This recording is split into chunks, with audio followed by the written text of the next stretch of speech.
Next we'll discuss about potential due to a point charge. तो अगर एक point charge Q है, इस पॉइंट चार्ज Q की वजह से कितना पोटेंशियल डिफरेंस होगा पॉइंट 1 और पॉइंट 2 पे। पॉइंट 1 अगर इससे R1 डिस्टेंस पे है और पॉइंट 2 इससे अगर R2 डिस्टेंस पे है, तो we have to find the value of V2 minus V1। We know that electric field और पोटेंशियल दोनों चार्ज की वजह से होते हैं। तो इस बार हम एक फॉर्मूला ड्राइव करेंगे of potential due to a point charge. अगर मुझे V2 माइनस V1 निकालना है तो पहला काम क्या करना पड़ेगा, इन दोनों को किसी लाइन से जोड़ना पड़ेगा। Let's say this is the line. हमने सिंपलेस्ट लाइन ली जो कि स्ट्रेट लाइन है 1 और 2 को ज्वाइन करने वाली। अब मैं इस लाइन के किसी डिस्टेंस r पर अगर इलेक्ट्रिक फील्ड निकालूं तो हर पॉइंट पे इस बार इलेक्ट्रिक फील्ड अलग अलग है। किसी भी डिस्टेंस r पे electric field will be given bye kq by r square into r cap। Electric field इस डायरेक्शन में होगी। मुझे इस लाइन को इनफाइनाइटली स्मॉल डिस्टेंस dl में ब्रेक करना था। इस केस में वो dl लेट अस से dr के बराबर है। तो इस पॉइंट पे r डिस्टेंस पे एक मैंने छोटा सा एलिमेंट लिया dr वेक्टर जो कि बाहर की तरफ है। तो इस लाइन पे E dot dr will become equal to E into dr, क्योंकि E भी बाहर है dr भी बाहर की तरफ है। And therefore E dot dr E dr के बराबर होगा भी equal to kq by r square into dr। Electric field यहाँ पे वेरिएबल है जो कि r के ऊपर डिपेंड कर रही है। हर पॉइंट पे इलेक्ट्रिक फील्ड अलग अलग है, तो हमें इंटीग्रेशन ही करना पड़ेगा। दस integral of E dot dr will be equal to E dr का integration will be equal to kq by r square dr का इंटीग्रल। kq कांस्टेंट है, इंटीग्रेशन के बाहर आ जाएगा। दस potential difference V2 minus V1 जो कि minus of E dot dr के इंटीग्रल के बराबर था, वो हो जाएगा minus kq by r square dr from R1 to R2।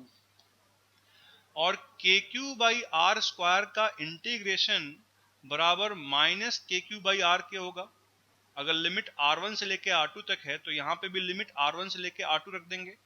And this will come out to be equal to KQ_R2 minus KQ_R1। यहाँ पे लिमिट्स रखने पे जो वैल्यू मिलेगी वो KQ_R2 minus KQ_R1। This will be equal to V2 minus V1। Thus इन दोनों point के बीच में potential difference KQ_R2 minus KQ_R1 के बराबर होगा। Now there is something very important. किसी भी प्रॉब्लम में एक्चुअली में it is the potential difference which is important, not the absolute value of potential. For example, अगर लेट अस से हम एक मास को हाइट h1 से हाइट h2 पे गिराते हैं, तो what is important is not the height h1 h2 but the difference h1 minus h2।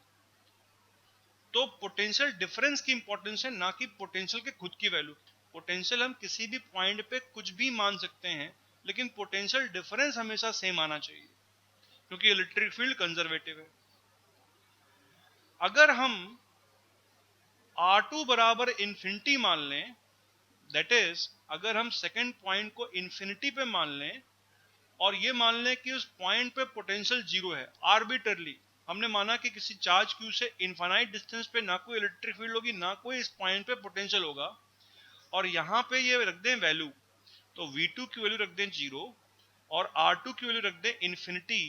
We will have minus V1 will become equal to minus KQ by R1, or we can say that V1 will be equal to KQ by R1। मतलब R1 दूरी पे जो potential होगा that will be given by KQ by R1, जबकि हमने ये माना है कि at infinity potential is 0। Thus we can now generalize and say किसी चार्ज Q के वजह से R डिस्टेंस पे जो पोटेंशियल होगा that will be given by KQ by R। इस पॉइंट पे इलेक्ट्रिक फील्ड कितनी थी, KQ by R स्क्वायर, लेकिन इलेक्ट्रिक फील्ड वेक्टर थी R कैप की डायरेक्शन में, और पोटेंशियल स्केलर है and that is equal to KQ by R distance पे, जहां पे हम ये मान रहे हैं कि potential V is 0 at infinity, तब ये फॉर्मूला ट्रू है।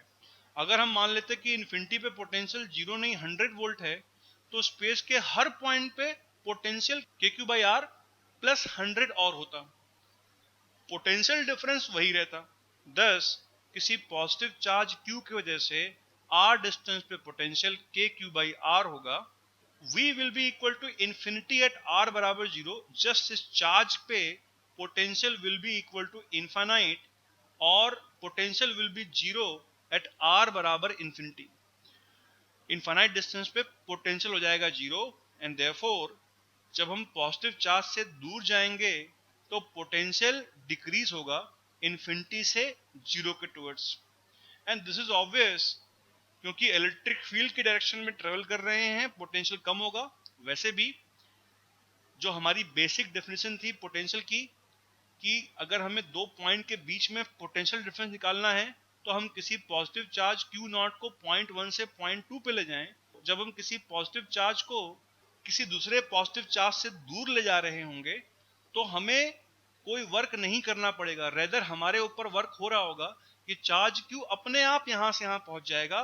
और अगर हमें इस चार्ज Q को ले जाना है स्लोली तो हमें इस चार्ज को रोकना पड़ेगा by applying an external force in opposite direction to displacement. Thus external force द्वारा किया गया वर्क डन नेगेटिव होगा एंड देयरफॉर पोटेंशियल यहां से यहां जाने में घटेगा। तो पॉजिटिव चार्ज से दूर जाने पे पोटेंशियल घटेगा और घटते घटते इंफिनिटी पे 0 हो जाएगा। At infinity the potential is 0। As we come closer to positive charge potential increases and becomes positive.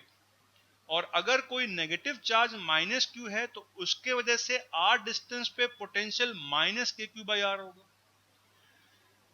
Potential minus infinity होगा इस पॉइंट पे, v will be equal to minus infinity जहां r बराबर 0 है, और potential will be equal to 0 at r बराबर infinity. मतलब यहां पे माइनस इंफिनिटी से स्टार्ट करके इनफाइनाइट डिस्टेंस पे पोटेंशियल 0 हो रहा है, तो दूर जाने पे पोटेंशियल इंक्रीज कर रहा है। नेगेटिव चार्ज से दूर जाने पे पोटेंशियल इंक्रीज करेगा नेगेटिव से 0 के टुवर्ड्स। वैसे भी नेगेटिव चार्ज की वजह से इलेक्ट्रिक फील्ड इस डायरेक्शन में है। हम जब नेगेटिव चार्ज से दूर जाएंगे तो E डॉट dl खुद नेगेटिव होगा।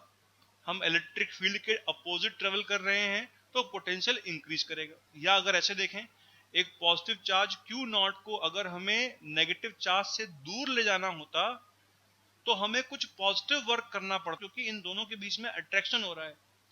तो हम अगर पॉजिटिव वर्क करते तो पोटेंशियल इंक्रीज करता। Thus at infinity potential is 0 because of negative charge. As we come closer to negative charge potential decreases and becomes negative। 0 से कम कोई चीज नेगेटिव हो जाएगी, नेगेटिव चार्ज के पास में पोटेंशियल नेगेटिव होगा। एंड फाइनली अगर किसी इनफाइनाइटली स्मॉल चार्ज dq की वजह से निकालना है r डिस्टेंस पे potential, that will be given by dv equal to k dq/r। तो q चार्ज की वजह से kq/r, dq चार्ज की वजह से k dq/r। And finally potential also follows superposition principle। just as electric field follows superposition principle, potential भी superposition principle follow करेगा, which means that for a group of point charges we find the potential at any point due to each charge separately and then add all such potential scalarly। तो अगर कुछ group of point charges हैं, इनके वजह से मुझे इस point पे निकालना है पोटेंशियल, पहले मैं इसकी वजह से निकालूंगा सेपरेटली V1, फिर इसके वजह से निकालूंगा सेपरेटली V2, फिर इसके वजह से निकालूंगा सेपरेटली V3, और इन सारे पोटेंशियल का मैं स्केलर सम कर दूंगा। पोटेंशियल में कोई डायरेक्शन नहीं है, पोटेंशियल स्केलर क्वांटिटी है तो स्केलर के तरीके से ऐड होगी। मैं हर चार्ज की वजह से सेपरेटली पोटेंशियल निकालूंगा, ये मानते हुए कि बाकी चार्जेस नहीं है, और फिर इन सारे पोटेंशियल्स को हम ऐड कर देंगे to find the total potential at this point P।